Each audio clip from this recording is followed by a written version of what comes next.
ទុំលឿងច្រាលចាប់ហាពេញវាលលើលើករនី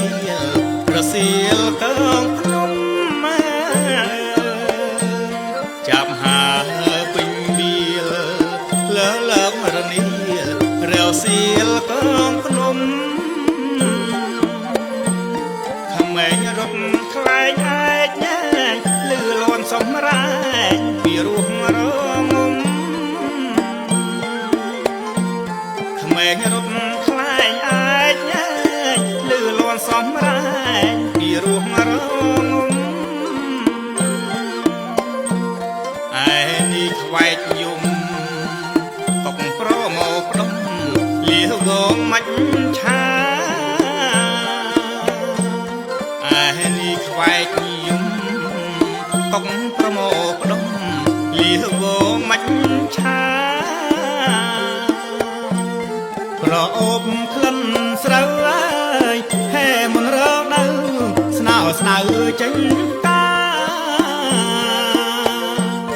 ប្រអូបក្លិនស្រូវអើយហែមិនរកនៅស្នើស្នើចេញតាត្រីលោតអនលងអនតុងឆ្លេឆ្លាបងត្រីចង្វាត្រូវការមើលខ្ញៃត្រីលោតអនលងអនតុងឆ្លេឆ្លាបងត្រីចង្វាត្រូវការមើលខ្ញៃមើលមេឃពណ៌មាសពពកដេដាំចាំងច្រាលផែនដៃមើលមេឃពណ៌មាសពពកដេដាំចាំងច្រាលផែនដៃអ៊ំបុកស្រូវថ្មី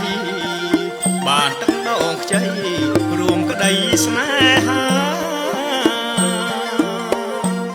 អ៊ំបុកស្រូវថ្មីបានទឹកដងខ្ចី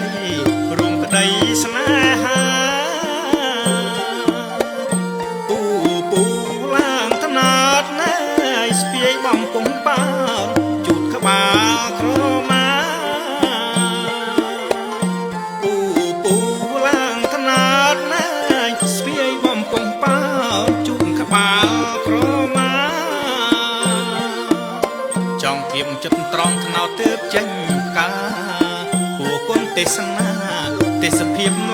កផ្លែកចង់គៀមចិត្តត្រង់ថ្នោតទើបចេញកាពួកគុណទេសនាទេសភាពមកផ្លែកសូរិយាយាងលីសំលេងមន្ទីសន្តានីមុនតែកសូរិយាយាងលីសំលេងមន្ទីសន្តានីមុនតែកស្ដាយព្រះសូរិយាឆាប់លាលេងពេក